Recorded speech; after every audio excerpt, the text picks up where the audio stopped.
in line with today's theme anyways. I'm going to be talking about positive thinking.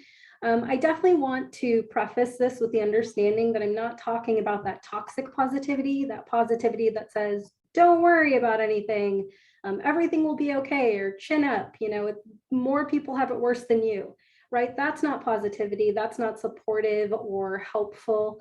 That's really diminishing and minimizes somebody's experience. And it doesn't really offer solutions or supports, but rather suggesting positivity that encourages resiliency and challenging those negative thought patterns while also helping us be kinder to ourselves.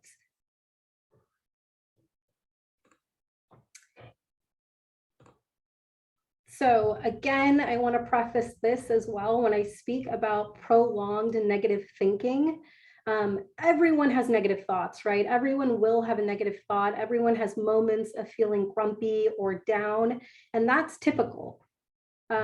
What I'm talking about is that when that state of thinking is no longer temporary, when it's automatic and it influences our perception and our functioning, that's what I'm referring to as that prolonged negative thinking.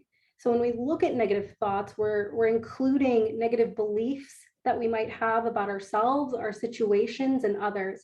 And that can affect our mood and our perception of the world around us. I want to relate to a study in 2018, a study that looked at the relationship between prolonged negative thinking and brain functioning. And what they found was that repetitive negative thinking is linked to cognitive decline in the areas of thinking, reasoning, and memories, forming memories. It also increases the risk for dementia. It's also linked to depression, is seen as a symptom in depression and anxiety, lower self-worth, and increasing stress. And I want to say that with stress, if you really think about stress, right? Stress is something that requires management and requires actions. So when we have these negative beliefs about ourselves, about our abilities, it increases our level of helplessness, of hopelessness. It diminishes that resiliency to fight back and really protect ourselves. Again, it lowers self-worth, and it kind of gets us stuck in this feedback loop. So when we think about the brain, remember that the brain is a pattern maker. It is highly influenced by our perception and our thoughts. So when we have these negative thoughts, it creates connections in our brain. The way we are thinking can become a default. That negative thinking pattern can become a default, and that when we start to look at the world, we're more likely to see things as negative, right? The more we feed our brains with negativity, the more we are going to find negativity in the world, the more we are going to support that assumption. And as I said, it decreases motivation and it increases that helplessness. Which again, that makes sense. The less you feel like you are capable of something, the less you're going to try. I want to talk about the thinking pattern rumination. You may have heard this before, but rumination is really about getting stuck, right? Stuck in a thought, in worry, or a problem. Think about it like playing a movie in your head, right? Your worst experiences, or what you feel are your worst experiences, and replaying that movie over and over again. And in that same sense, re-experiencing those negative feelings over and over again, right? That's damaging. And imagine how uncomfortable that is to replay these terrible experiences over and over without a solution. That fuels that helplessness. So one of the tools that we can use to really challenge that rumination is called reframing. Reframing is really about replacing those negative thoughts with positive ones and creating a habit of doing so. So that's changing the way you look at something, thus changing your experience of it. And you can see I have kind of a small quote from Mr. Rogers that says, often when you think that you're at the end of something, you're at the beginning of something else. The next slide, I have two examples of reframing. The first is, I failed and I'm embarrassed and I embarrassed myself. What we can say instead is that I'm proud I even tried and that took courage. The next one is, I keep making one mistake after the other. And we can reframe that by saying, my mistakes help me learn and grow. We can look at how we can do this. I have kind of this step-by-step of what are some ways that we can try this. And so what I have here is that when those negative thoughts come in, don't just ignore them.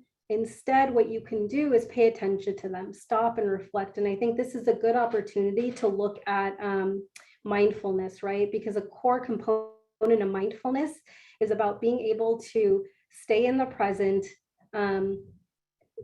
have your thoughts enter and being able to accept them in a non-judgmental way. You can then challenge that thought and ask yourself, is this really true? Is it really true if I think, oh, I'm terrible at everything? Well, I can challenge that and say there are some times where, yes, I'm not as great at some things, but I can still learn how to get better. Or I can say, well, that's not true. I'm not terrible at everything. I'm actually really good in these areas, right? So being able to look at the evidence and challenge that. And then replace that negative thought with a positive thought. And being able to really hold on to that positive thought for a full minute, right? Again, we're talking about let's nourish the brain. The more you put that good information in, the more you put that positivity in, the more you're going to make those connections, the more you're going to see that positivity in the world. What I have here is how can we incorporate positivity in the classroom? We heard from Fillmore and they had some great suggestions as well. One of the things that you can do in the classroom or even in like a staff lounge would be creating a character wall. That can be, the way that I pictured it was almost like a sun, right? And then putting in there what makes you shine. And I think another thing to take it even a step further would be if this was done in the classroom, having kids take turns, maybe picking an attribute or a statement that somebody made and being able to use a positive statement and say like, I didn't know so-and-so likes to help cook. That's great. What's your favorite thing to make or whatever, right? But I think that just kind of encourages empathy and creating community in the classroom. The other one could be journaling. These are 3 questions I say to my son every single day when I pick him up from school. And it gives me not only a ton of information, but it also helps me model problem solving and empathy. So I ask him, or you can journal, but I ask him, what went well today? What made you laugh? And was anyone sad today? How could you have helped? And so we go through those together. They're super effective. I recommend it. Try it at home. And then again, positive self-talk posters or quotes on the desk. It can even be something like, you know, you see here where it says like, I can't do, and you can see they're cutting off the can't to make it can. So putting it on the board and how powerful it could be to have kids kind of scratch that off or reframe it and change it themselves. I do want to highlight, I remember at Jane Frederick, I remember seeing in their front office, they had a wall that said the power of yet, or it was something like that, the power of yet.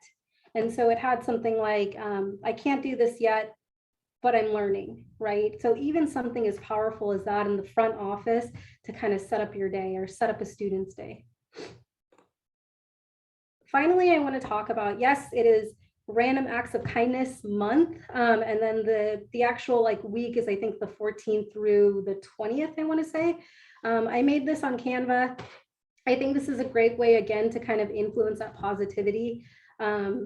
And so I did this very quickly, but it was just to kind of highlight, like, this is something that also can be done where kids can kind of make little commitments to do something very small, like compliment someone, or you can do this with yourself, but, you know, or make a card for someone's smile, invite a new friend to play, whatever it is, tell someone that you appreciate them.